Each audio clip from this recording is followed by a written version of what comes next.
강하고 담대한 사람을 통해 일을 하십니다. 영적인 일은 생사함으로 과감하게 도전에 내걸을 수가 있습니다. 과감하게 도전한 성도가 되려면 자신은 예수 믿고 죽고 다시 예수로 태어나 하나님께서 자신을 통해 일하신다는 믿음이 중요합니다. 믿음이 없으면 항상 자신이 하는 것을 알고 믿기 때문에 과감하게 도전할 수 없는 겁니다. 그렇기 때문에 생명 말씀과 성령이 충만함으로 과감해지는 것입니다. 성령 충만해야 과감해진다는 것이에요. 내가 하는 것이 아니라 하나님이 하신다. 믿음이 중요합니다. 영적인 일을 과감하게 없으면 할 수 없어. 그래서 여호수아보고 뭐라 그랬어요? 하나님이 강하고 담대하라, 강하고 담대하라 그랬어요. 하나님이 하시는 일이기 때문에 생소한 겁니다. 앞에서도 말씀했지만 하나님은 영이시기 때문에 하나님은 영이시면서 살아계신 분입니다. 그래서 지금까지 체험하지 못한 생소한 현상으로 자신에게 다가오시고 임재하시고 역사하십니다. 하나님께서 살아계시다는 것은 전인격으로 알아차리도록 생소한 현상으로 역사하신다는 것입니다. 하지만 교회는 하나님의 생소한 현상에 대해 무지하기만 했습니다. 살아계신 하나님을 체험하려는 생각보다 이론으로 관념으로 하나님을 알아가려고 했기 때문입니다. 2000년 동안 교회에 육신에 얽힌 일들이 다루는 데 힘들어했습니다.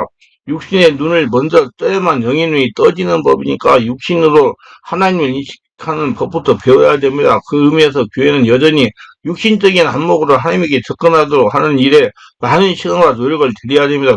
영의 사람이 되기 전에 우리는 모두 육신의 사람이며 영의를 알기에 앞서 우리는 육신을 알아야 되기 때문에 우선 학교에서 학문을 익히고 사는 법을 배웁니다. 그러나 어느 정도 수준이 이르면 다음 단계 영의 일입니다. 세상의 모든 일이 영과 연관되어 있기 때문에 이걸 반드시 배워야 되죠. 그러나 우리가 주위에 70%가 육신으로만 사는 사람들이고 그리도 믿는 사람들 가운데 역시 그만큼 사람이 육신적 안보로 살아가는 방법 위에 알지 못하는 사람들이기 때문에 하나님의 능력에 의지해서 살아가는 방법을 아는 사람은 극히 소수이며 이런 까닭에 영의 원리를 연구되고 적용되는 구조는 거의 찾아볼 수 없게 되어 있는 것이 현실입니다. 그 필요를 제대로 알지 못하기 때문에 젊은 날부터 이런 일이 헌신해서 배우고 연구하려는 하는 사람이 극히 적은 것입니다. 신대원을 졸업해도 영에 관한 실질적인 배움을 얻지 못하고 다만 목회하는 일 정수만 깨닫고 바로 목회에 뛰어들기 때문에 영예에 대해 많은 시간을 들이고자 하는 사람이 거의 없는 것입니다. 그렇기 때문에 영예의 지식은 진부가 느리고 심하게 따돌림을 당해서 금일을 제대로 이해하지 못하는 것입니다. 귀신 촉사하는 사람 정말 외로운 사람들이요. 툭하면 2단, 3단이라 가지고 자꾸 거부하고 그리고 성도들이 많이 고생을 하고 계십니다. 우리 삶에 절대적으로 영향을 주는 대상이 영적 존재야 그 역할을 제대로 알지 못하고 다만 언론적이고 교리적인 지식으로 만족하려고 합니다. 그럼 모르는 것은 모른 채 넘어간다. 그러니까 이게 고통스럽고 이해할 수 없는 일들이 우리 곁에 여전히 제거되지 않은 채 계속 발생하고 있는 것입니다. 영예를 외면하는 동안에 우리는 문제의 본질을 다루지 못하고 사회과학에서 만들어놓은 그릇되거나 부족한 지식과 정보로 만족해하는 것이 현실입니다. 영적인 걸 육적으로 해석을 하고 하니까 맨날 문제만 당하는 거예요. 치유가 일어나는 일만 해도 우리는 깊이 있게 아는 바가 없습니다. 어떻게 했을 때 고침을 받을 수 있고 어떻게 했을 때 고침을 받지 못하는지를 알지 못합니다. 어떤 사역자에 가서는 고침받지 못하던 것이 어떤 사역자 가서는 아주 간단하게 고침받는지 제대로 설명하지 못합니다. 그런 까닭은 사역자 스스로 깊은 관찰과 연구를 하지 않고 그냥 대충 믿음으로 넘기고 많은 피상적인 것을 만족하기 때문입니다. 의학이 발달하기까지는 많은 연구가 있었습니다.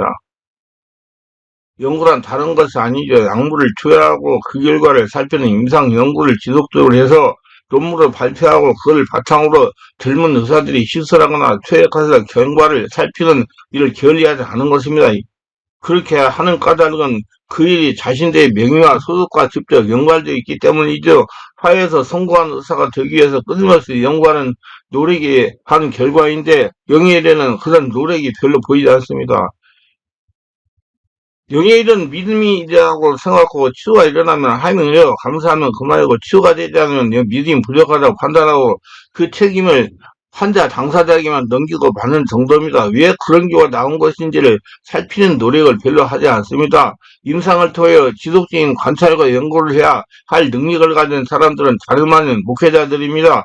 신학을 배웠고 그 일을 직업으로 가진 사람들이므로 이런 일들을 체계적으로 연구하고 끊임없이 새로운 논문을 만들어내야 할 의무가 있죠. 그러나 우리 대부분은 그런 일을 게을리하고 있으면서도 그 책임을 회피하는 이유는 그럴듯하게 됩니다. 능력 사역은 별로 의미가 없는 것이며 오로지 말씀만이 전부라는 것입니다. 도대체 말씀은 왜 배우며 그저 학문적 만족을 위해서 배우는 것입니까? 학문을 위한 학문이 있듯이 배움을 위한 배움입니까?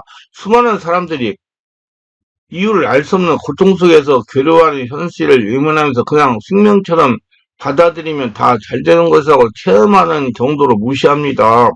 고통을 당하는 당사자의 몫이지 결국 그의 몫으로 절실하게 받아들이지 않으렵니다. 겉으로는 웃으면서 속으로는 우는 수도 헤아릴 수 없는 많은 사람들이 위장된 웃음 이면에 있는 아픔을 기회는 엄연하라고 합니다. 화려한 프로그램으로 잠시 고통을 잊도록 하는 어쩌면 마취제 같은 역할을 하거나 진통제 역할을 하는 정도입니다.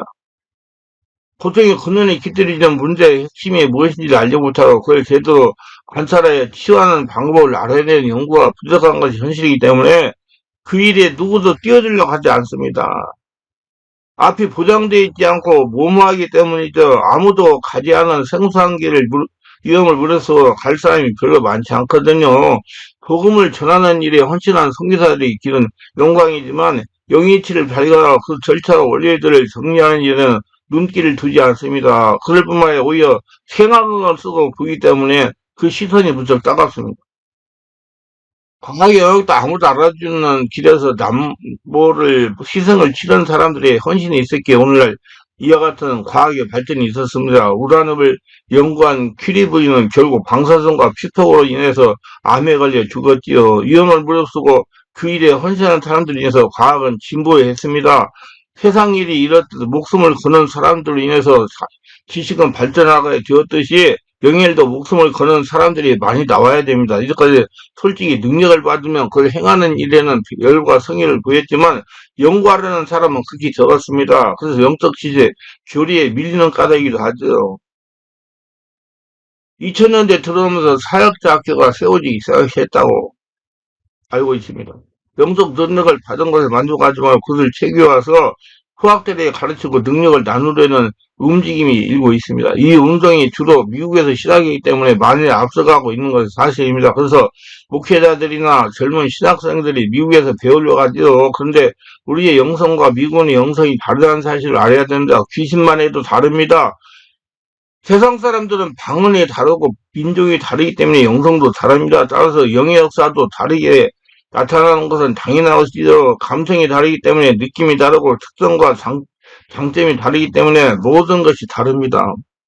서양적 영성은 합리화 이성을 중요하게 여깁니다. 그것이 백인들의 영성의 특성이죠. 그래서 저들은 뇌를 사용하여 하나님을 인식하는 일에 보다도 쉽습니다. 그렇기 때문에 저는 주로 인식적인 방법으로 접근하려고 하며 그 기능을 중요하게 여깁니다. 쉽게 말하면 고무 방식이죠. 그러나 우리는 감성적인 사고구조를 가진 민족입니다.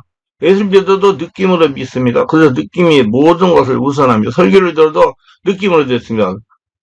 귀로 머리로 듣기보다는 마음으로 듣습니다. 서양식으로 공부하고 그 가치를 절대적으로 믿는 학구적인 사람들에게는 이런 우리의 모습이 어딘가 부족하고 흠이 많은 것처럼 여겨지기 때문에 감성이 빠지지 말고 말씀에 치중하라고 강요합니다. 이런 대부분의 주장은 우리의 정서를 너무나 모르는 서구적인 안목만 갖춘 사람들의 주장이죠. 우리가 예수를 믿는 것은 논리적인 설득에서 믿는 것이 아닙니다. 대부분 사람들은 그냥 끌려서 믿게 되는 것입니다. 끌림이라는 것은 다름이 아니라 마음이 움직여서 행동하게 되는 것을 말합니다. 성도는 목회자의 설교를 기억하는 것이 아니라 그날 느낌을 기억합니다. 분위기가 좋고 기분이 좋으면 은혜를 받은 겁니다. 말씀은 교회를 나오는 순간 대부분이 잊어버립니다. 그리고 남는 것은 느낌뿐입니다. 이것이 우리의 모습이며 이것이 우리 교회를 유지하는 바탕입니다. 솔직하게 이야기하면 느낌이 좋기 때문에 그 교회에 다니는 것입니다. 그래서 우리는 교회를 친구가 정말로 중요한 것이죠. 이것이 동양의 영성이며 교제라는 말로 번역된 디아코니아라는 말은 그 목회라는 뜻이 사용되며 그 배경이 바로 성경 교제에 있는 것을 언급하고 있는 것입니다. 서양 사람들에게는 위험해 보이고 이해가 잘 되지 않는 부분이 우리에게는 장점이며 그걸 통해서 하나님과 교통하는 것입니다. 우리 영성은 감성의 영성이며 이런 느낌으로 다가오는 것입니다.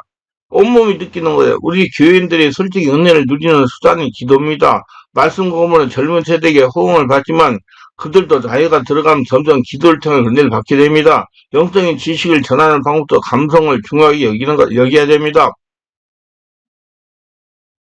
즐겁고 마음에 부담이 되지 않아야 듣고 배웁니다. 딱딱한 방법은 통하지 않아요. 나이가 들고 신앙생활을 할수록 우리는 영에 관심이 생기지만 그걸 제대로 풀 수 있는 곳이 부족하며 충분한 지식을 얻을 수 있는 방법도 찾기가 쉽지 않습니다. 자신의 모든 것을 거는 연구가 절실히 필요한 시대입니다. 서로 정보를 교환하고 검증해서 진리로 다리비까지 여러 가지 단계를 거쳐야 하지만 그런 구조가 부족하기 때문에 영적 지식의 전부가 더디고 약합니다.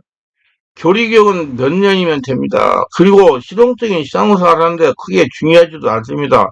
그래 실질적으로 중요한 것은 우리가 소홀히 한 영적 지식들입니다. 몰라서 그냥 그렇게 생각합니다. 수많은 어려움과 시련을 당해서 그것의 의미를 제대로 모를 뿐 아니라 고치지 못해서 그 고통을 계속하는 경우가 많습니다. 저 역시 답답한 부분이 많습니다. 여러 사람들이 이런 부분에 대해서 서로 연구해서 진리의 원리들을 찾아낸다면 우리의 삶은 훨씬 더 아름다울 것입니다. 요즘 웰빙에 관심들이 많은데 진정한 웰빙은 영적 지식을 많이 갖추고 능력 있게 사는 것이 아니겠습니까? 서로 문제를 고쳐주고 위로하고 힘을 더해줌으로써 하나님의 뜻이 우리 가운데 확실하게 드러나게 하는 것이죠. 소 뒷걸음치다가 귀 잡는 꼴이 아니라 정확하게 제참으로 귀신의 일을 멸하는 것입니다. 이것이 능력입니다. 목회를 준비하는 젊은 세대들이 저의 말씀을 통해서 자극을 받고 도전받기를 간절히 소망합니다. 많은 세월이 걸리고 위험도 많지만 개척자들의 희생으로 미지의 세계가 열렸듯이 희생 없는 진보는 없습니다. 그들의 정신은 남을 위해서 자신을 버리는 것이 아닙니까? 내가 어려움을 당함으로써 다른 사람이 편해지는 그 길을 선택하는 것이 진정한 그리스도의 제자가 취할 태도입니다. 영의 일은 많은 이름이 있는 것이 이게 당연합니다. 왜 보이지 않기 때문에.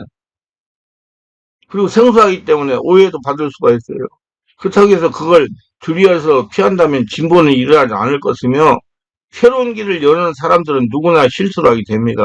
많은 시험과 시행착오를 거쳐서 한 가지 진리가 우리 앞에 나오지 않습니까? 복지양을 만들기 위해 수만 번의 시험을 거쳐서 됩니다. 세상의 원리를 찾아낸 이들도 이렇듯 많은 시행착오를 거쳤는데 하물며 보이지 않는 영의 일이라고 이런 수고와 사고가 없겠습니까? 시행착오가 있고 어설프고 어딘가 이상해 보이는 부분이 있더라도 이해하고 참고 기다리고 격려해 줘야 됩니다. 책망하고 정죄함으로써 그 싹을 잘라버리는 일만 해온 우리 교회였음을 반성해야 됩니다.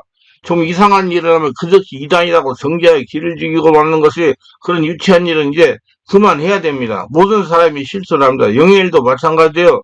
우리 모두 불완전한 인간이며 서로 도와야 하는 부족한 사람들입니다. 서로 사랑합시다. 그러면 수많은 허물이 덮어집니다. 그래야지 이제 과감히 도전하는 영성이 개발되고 살아 역사는 실태를 따라가가지고 하나님의 기적을 일으키며 하늘나라를 이 땅에 건설하는 축복의 도구들이 다 될 것입니다. 기도합니다. 오늘도 제 설교를 끝까지 시청하신 분들 축복하셔서 구독, 좋아요, 알람 설정, 공유하신 분들 축복하시고 모두 은혜 충만 성령 충만하게 하시고 깊어지고 뜨거워져 성령을 충만해서 과감하게 현장 일어나는 실제에 도전해서 깨닫고 하나님의 영광을 드러내고 살아있는 하나님 증명하는 도구들이 다 되게 하소서 예수님 이름으로 기도합니다. 아멘.